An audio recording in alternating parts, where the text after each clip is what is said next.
तो आज की इस वीडियो में हम देखने वाले हैं professional secrets of chart reading. तो इसमें हम बात करने वाले हैं हर टाइम फ्रेम पे ट्रेड कैसे करते हैं, चार्ट को रीड कैसे करते हैं, एंट्री मॉडल्स क्या होते हैं, कब स्कैल्प करना है, कब इंट्राडे ट्रेड करना है, कब स्विंग ट्रेड करना है। लेकिन मेरे हिसाब से 90% लोगों को ये वीडियो समझ नहीं आएगा अगर आप बिगिनर हो, अगर आपके बेसिक कॉन्सेप्ट्स क्लियर नहीं है, क्योंकि यहाँ पर मिस्ड एंट्री क्राइटेरियाज पे बात होगी, लेवल टू लेवल की बात होगी, लिक्विडिटी टू लेवल की बात होगी या लिक्विडिटी टू लिक्विडिटी की बात होगी। तो मैं आपको सजेस्ट करूंगा कि इस वीडियो को तकरीबन 20 से 30 बार देखें ताकि आपको ये अंडरस्टैंड हो जाए। अगर आपको ये वीडियो पहले ही अंडरस्टैंड हो रहा है दैट मीन्स आपकी ट्रेडिंग जो है वो बहुत ज़्यादा इम्प्रूव हो चुकी है। तो आज हमने ये वीडियो जो है वो बहुत टाइम बाद डाला है, तो इस वीडियो को आज लाइक ज़रूर करना और इस वीडियो पे कमेंट भी करना अगर आपके कुछ डाउट्स हो, और साथ ही में अगर आपने इस चैनल को सब्सक्राइब नहीं किया है तो सब्सक्राइब करिए। चलिए वीडियो को शुरू करते हैं। ओके, तो आज हम सीखेंगे कि चार्ट को कैसे रीड करते हैं। हमारे पास जो अप्रोच होता है चार्ट को रीड करने का वो हम मंथली टाइम फ्रेम से स्टार्ट करते हैं और बराबर 1 मिनट के टाइम फ्रेम तक। तो यहाँ पर जो हमारा अप्रोच होता है एनालिसिस के दौरान वो हम इस तरीके से सोचते हैं, क्या मुझे ट्रेड होल्डिंग में करना है, क्या मुझे ट्रेड स्विंग में करना है, क्या मुझे ट्रेड जो है वो स्कैल्पिंग में करना है। तो ये टर्म्स यहाँ पर यूज होती है एज ए न्यू ट्रेडर। ठीक है, मतलब न्यू ट्रेडर मतलब कि न्यू वर्ल्ड के ट्रेडर। ठीक है, पुराने जमाने में या इससे पहले 2020 में स्कैल्पिंग की डेफिनेशन अलग थी, होल्डिंग की डेफिनेशन अलग थी, स्कैल्पिंग की डेफिनेशन जो है वो अलग थी। अभी के लिए हम यहाँ पर क्या देखेंगे, जो होल्डिंग ट्रेड होता है वो आप मान सकते हो जो फ्यू डेज में चला जाएगा। ठीक है, यानी कि मैक्सिमम आप इसको 1 महीने तक ले जाओगे, मुझे लगता है इससे ज्यादा ले जाने की जरूरत नहीं है। होल्डिंग के बाद जो हमारा ट्रेड आता है वो है स्विंग ट्रेड, और स्विंग ट्रेड की यहां पर डेफिनेशन होती है कुछ आवर से लेकर 5-6 दिन तक या 2-3 दिन तक। ठीक है, और इसके बाद आता है हमारा स्कैल्पिंग। स्कैल्पिंग होता है जो आप इंट्राडे में क्विक ट्रेड्स करते हो या मैक्सिमम आप कुछ घंटों से लेकर 1 या 2 दिन तक होल्ड करोगे। ठीक है, वो स्कैल्पिंग में आता है। आप इसमें दिन नहीं रखना, बस 1 आवर तक मैक्सिमम या 4 आवर तक। ठीक है, उसके बाद उसको जो है वो स्विंग ट्रेड कंसिडर किया जाएगा। तो मेरा एनालिसिस अब किस ट्रेड के अकॉर्डिंग कैसे होता है उस पर भी हम ध्यान देखेंगे और मुझे किन टाइम फ्रेम्स पे ध्यान देना है। सबसे पहले अगर मैं होल्डिंग की बात करूं तो थोड़ा बहुत यहां पर अप्रोच को चेंज किया जाएगा प्रीवियस लेवल्स के हिसाब से, क्योंकि यहां पर मैं सिर्फ होल्डिंग की बात करूंगा। तो मैं स्टार्ट करूंगा मंथली टाइम फ्रेम से। ठीक है, और मंथली टाइम फ्रेम पे मैं बस लेवल मार्क करूंगा। ठीक है, मैं लेवल मार्क करूंगा और मैं रीसेंट ईयर्स के लेवल्स मार्क करूंगा। जैसे कि नॉर्मली अगर मैं एनालिसिस करता मैं इस लेवल को मार्क करूंगा और फिर इस लेवल को मार्क करूंगा, लेकिन जब आप सिर्फ होल्डिंग ट्रेड करते हो तो आपके लिए इस लेवल को भी मार्क करना वैलिड बन जाता है, क्योंकि हम बहुत लंबा ट्रेड देख रहे हैं। ठीक है, यानी कि बहुत टाइम तक ट्रेड देख रहे हैं। तो इसमें जो इंपॉर्टेंट टाइम फ्रेम्स होते हैं वो है मंथली, वीकली, डेली, 4 आवर, और आपके जो एंट्री टाइम फ्रेम्स होते हैं वो 1 आवर और 30 मिनट्स होते हैं। ठीक है, इससे नीचे आने की यहां पर जरूरत नहीं है। ठीक है, तो इसके बाद जो हमारा आता है वो है स्विंग ट्रेड। स्विंग ट्रेड के लिए अगर मैं इंपॉर्टेंट टाइम फ्रेम्स की बात करूं तो उसमें आपका इंपॉर्टेंट टाइम फ्रेम्स यही सारे टाइम फ्रेम्स हैं, लेकिन डिफरेंस ये रहेगी कि आपकी जो एंट्री है वो 15 मिनट्स और 30 मिनट्स पे हो जाएगी। ठीक है, स्विंग ट्रेडिंग के हिसाब से।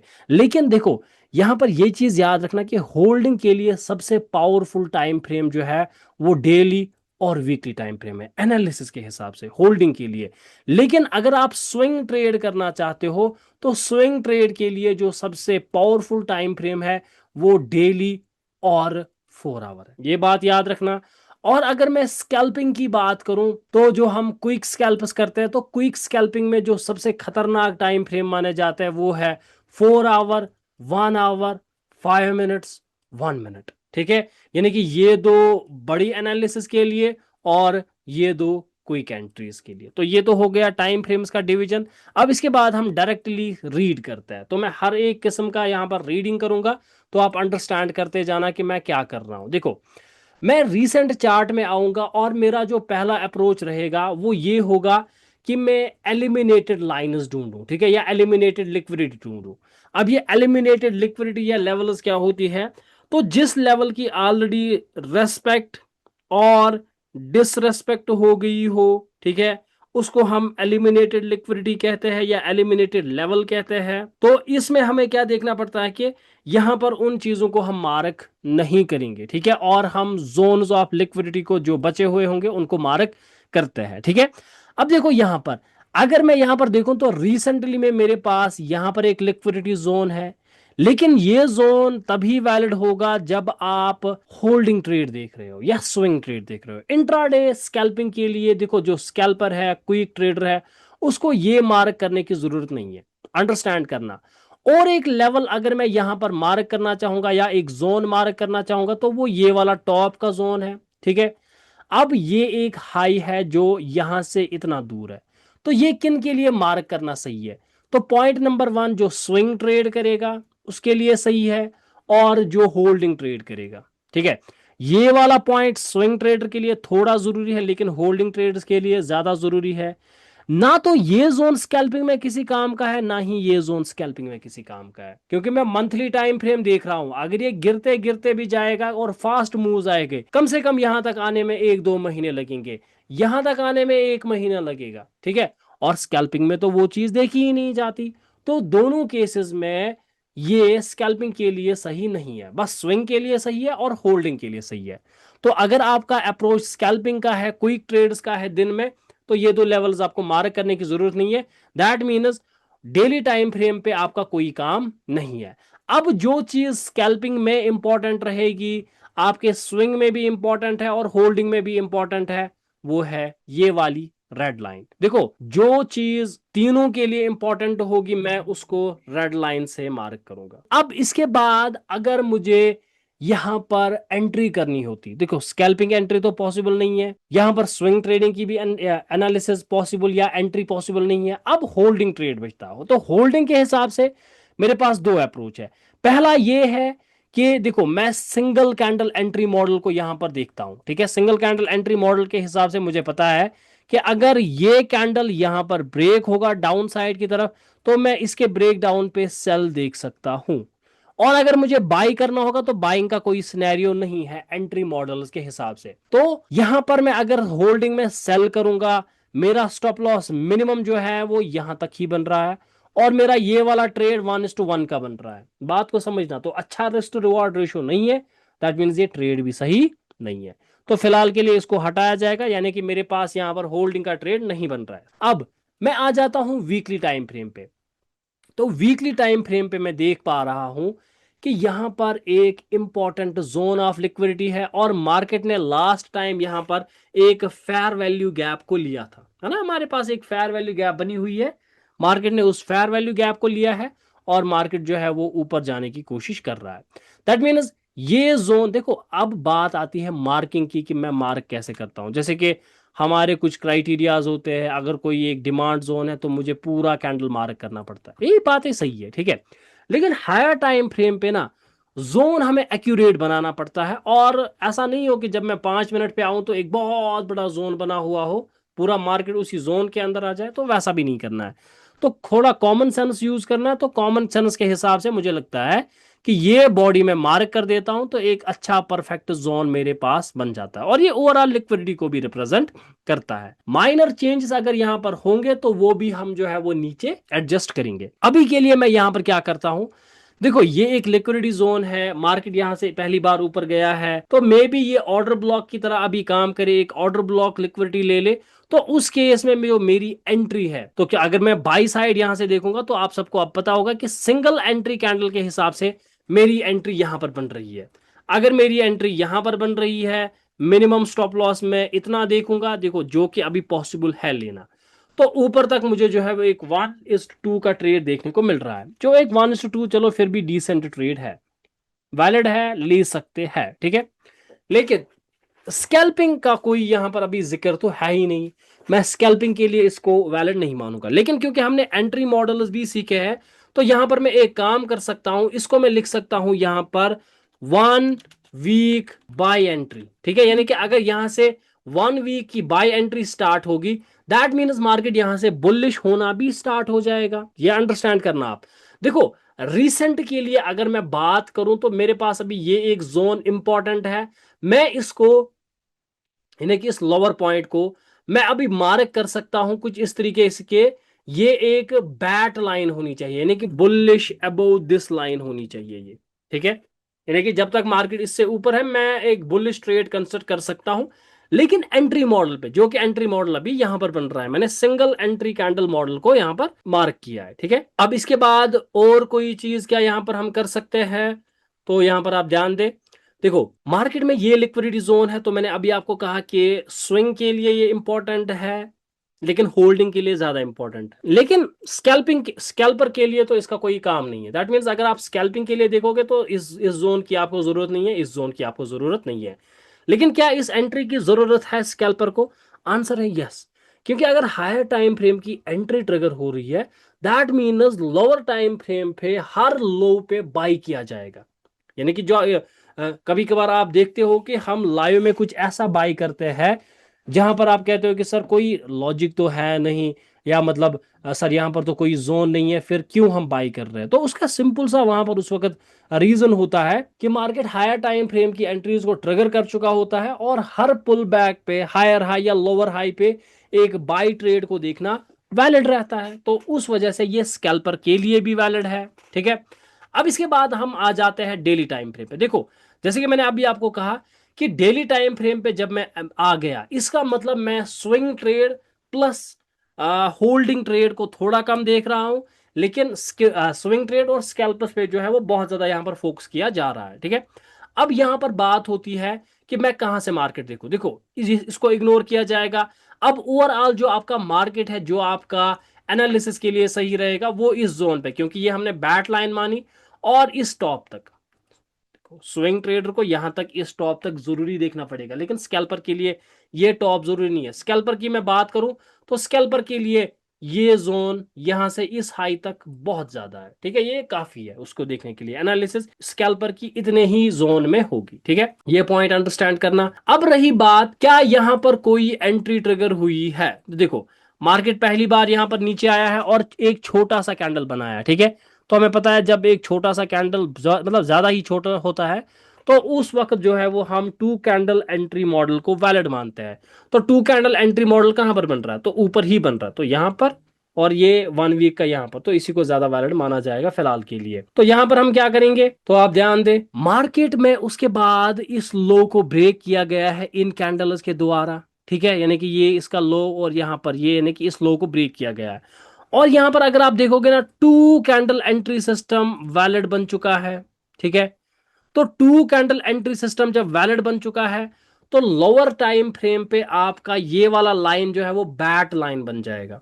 ये वाला लाइन आपका बैट लाइन बन जाएगा, और इसके ऊपर हम बुलिश है। ठीक है, और हम मिसड एंट्री क्राइटेरिया सिस्टम उसको भी चेक कर सकते हैं।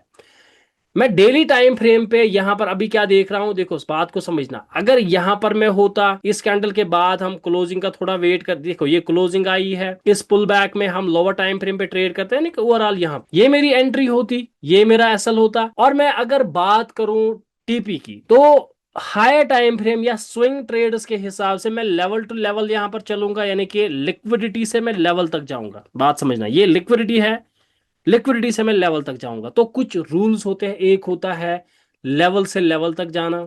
ठीक है, जिसको हम कहते हैं लेवल टू लेवल, यानी कि ये एक सपोर्ट या रेजिस्टेंस है, अगर ये ब्रेक गया तो ये नेक्स्ट लेवल को अप्रोच करता है, उस तरीके से। दूसरा होता है लिक्विडिटी टू लिक्विडिटी, यानी कि जब मार्केट एक लिक्विडिटी से लिक्विडिटी तक जाता है। और तीसरा अप्रोच होता है जिसमें मार्केट लेवल टू लिक्विडिटी जाता है, या लिक्विडिटी टू लेवल जाता है, कुछ इस तरीके से। ठीक है, तो ये मार्केट के कुछ अप्रोच है, और इस अप्रोच में जो मैं टारगेट यूज कर रहा हूं वो है लिक्विडिटी टू लेवल का, यानी कि मैं यहां तक जा रहा हूं। ठीक है, जो कि इसका हाई की लेवल है। तो यहां जाने के लिए मुझे जो रिस्क रिवॉर्ड रेशियो मिल रहा है वो 1:9 के आसपास है, यानी कि एक डिसेंट रिस्क रिवॉर्ड रेशियो है। दैट मीन्स ये ट्रेड जो है वो वैलिड बन रहा है डेली टाइम फ्रेम पे, और स्विंग के लिए भी लेना सही है। अब बात आती है कि सर ये तो हमने नहीं लिया, तो करंटली क्या कर सकते हैं? तो उसके लिए हमने पढ़ा था last time missed entry system. तो मिसड एंट्री सिस्टम यहां पर भी आप यूज कर सकते हो, लेकिन यहां पर ये चेंज होगा क्योंकि हम स्विंग देख रहे हैं। तो स्विंग के टाइम एंट्री को जो है वो बैट लाइन की तरह ट्रीट नहीं किया जाता है, लोअर पॉइंट को ही बैट लाइन की तरह ट्रीट किया जाता है। तो कुछ लोग कंफ्यूज हो जाएंगे, मैं समझा देता हूं। देखो, अगर मिस्ड एंट्री सिस्टम में ये एंट्री ऑलरेडी यहां पर ट्रिगर हो चुकी है, उसके बाद हम क्या करते हैं कि मार्केट के किसी भी पुल बैक पे जब एंट्री बनती है नई, तब ट्रेड करते हैं, है ना। लेकिन कभी कभार क्या होता है कि अगर ये हिट हो जाएगी तो हम एंट्री को इनवैलिड मानते हैं, क्योंकि उस वक्त नई एंट्री के लिए ये वाला पॉइंट जो है वो बैट लाइन की तरह एक्ट करता है। लेकिन जब आप हायर टाइम फ्रेम पे स्विंग ट्रेड को कंसिडर कर रहे हो, तो एंट्री पॉइंट को बैट लाइन नहीं माना जाता है, सिर्फ वहां पर बैट लाइन ही बैट होती है, बस इतना डिफरेंस है, ठीक है, स्विंग ट्रेड के लिए। लेकिन स्कैल्पिंग के लिए जो आपने पढ़ा है वो परफेक्ट वही है। इसके बाद मैं आ जाता हूं 4 आवर के टाइम फ्रेम पे। बस यहां से ध्यान रखना कि मैं इस लोवेस्ट पॉइंट से अब बुलिश हूं, मैं हर पुल बैक पे बाई कर सकता हूं जब तक ना ये ब्रेक हो जाए। अब आगे के लिए मैं देखता हूं, देखो जहां पर मेरा एंट्री ट्रिगर हो चुका था, यहां पर जैसे कि आप देख सकते हो मार्केट ट्रिगर हुआ था, मार्केट ने एक पुल बैक किया, एक परफेक्ट एंट्री के साथ दोबारा यही से मार्केट में एंट्री हुई है, और मार्केट में अभी ये वाली जो लाइन है ये बैट की तरह कंसिडर होगी। और अभी ट्रेड देखने के लिए, देखो 4 आवर पे ट्रेड करने के लिए मैं क्या कर सकता हूं, देखो बात अब समझना। अगर आप इस एंट्री पे ट्रेड करोगे ना, यानी कि आप कहोगे कि सर मैं सिंगल कैंडल एंट्री को देखकर यहां पर बाय करूंगा क्योंकि हमने तो एंट्री मॉडल सीखे हैं।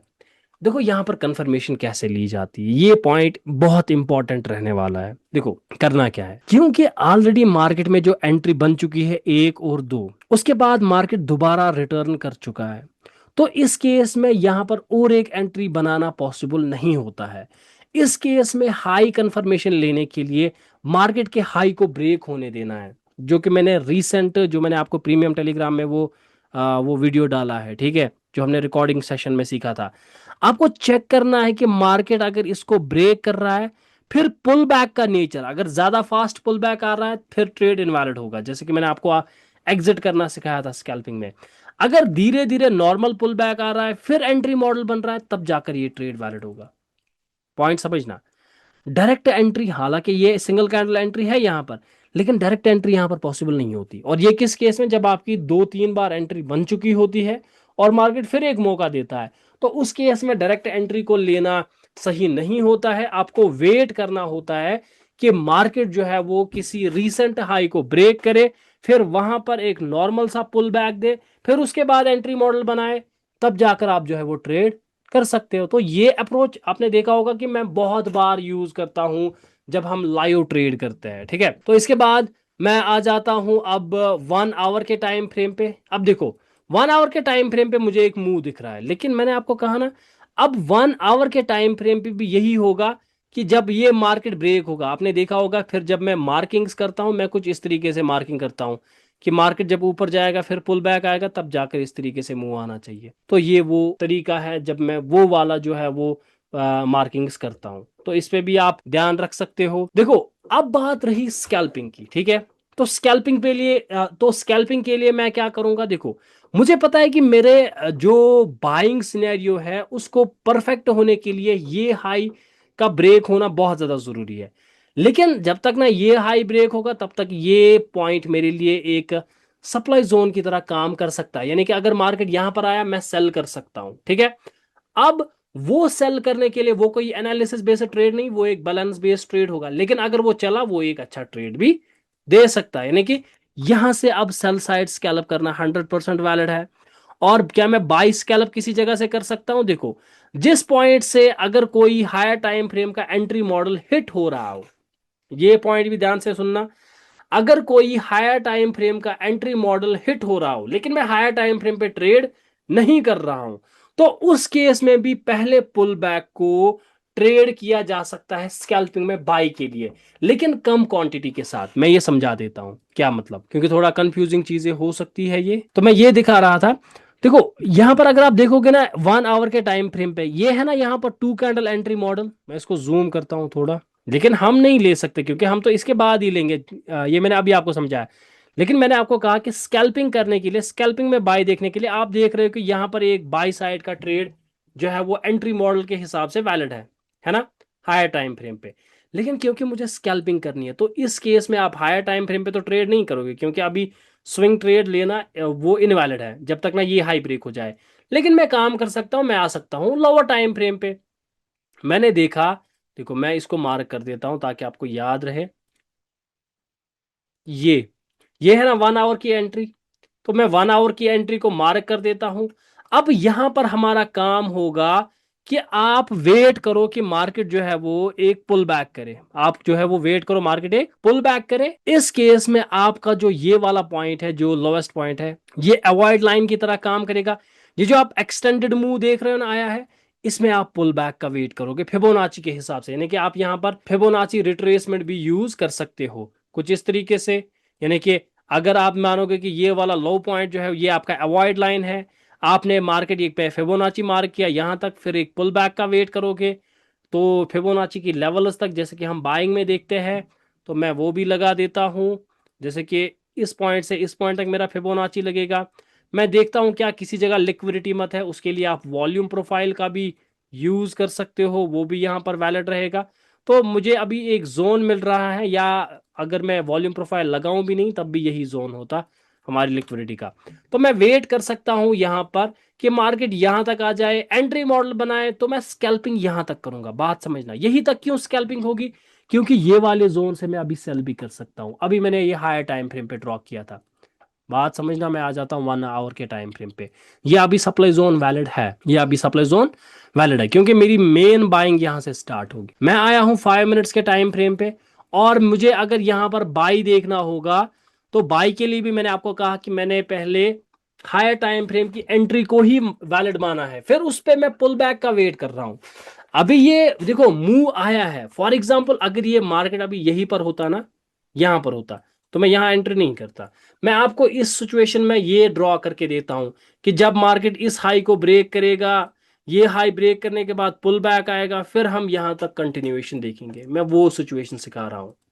तो इस केस में भी क्या रहेगा कि मार्केट एक पुल बैक करेगा, यहां पर एंट्री मॉडल बनाएगा, लो को स्टॉप लॉस माना जाएगा, और मैं इस हाई तक बाई कर सकता हूं, जो कि 1:6 का ट्रेड बन रहा है। देखो हायर टाइम फ्रेम से लोअर टाइम फ्रेम तक आते आते सिंपली जो ट्रेडिंग स्टाइल अभी आपने थोड़ा बहुत सीखा था, या जैसे मैं वो मार्क करता रहता हूं कि हाई कहाँ देखना है, बाई कहाँ देखना है, सेल कहाँ देखना है, किस तरीके से चीजों को परफॉर्म करना है, कब हम डायरेक्टली ट्रेड देख सकते हैं और कब हमें वेट करना पड़ता है, कब हायर टाइम फ्रेम पे स्विंग ट्रेड वैलिड होता है और कब नहीं, या हायर टाइम फ्रेम पे एंट्री बन रही हो लेकिन उसको नहीं लिया जाता, वो पॉइंट भी जो है वो यहां पर मैंने एक्सप्लेन किया। आई होप आज के में बस इतना ही था, क्योंकि मैं थोड़ा बहुत एक्स्ट्रा इसको ले जाना चाह रहा था। बाकी ऑलमोस्ट हमने आपको सिखाया है, ठीक है। तो ये धीरे धीरे पॉइंट्स होते हैं, तभी समझ आते हैं जब आपके प्रीवियस पॉइंट्स क्लियर हो, ठीक है। तो ये लाइट लाइट पॉइंट्स ना अब आप इसी तरीके से सीखते जाओगे सीखते जाओगे, क्योंकि प्रीवियस चीजें क्लियर है अब, ठीक है। तो यहां तक अगर आप अगर किसी को कुछ पूछना है तो वो पूछ सकता है।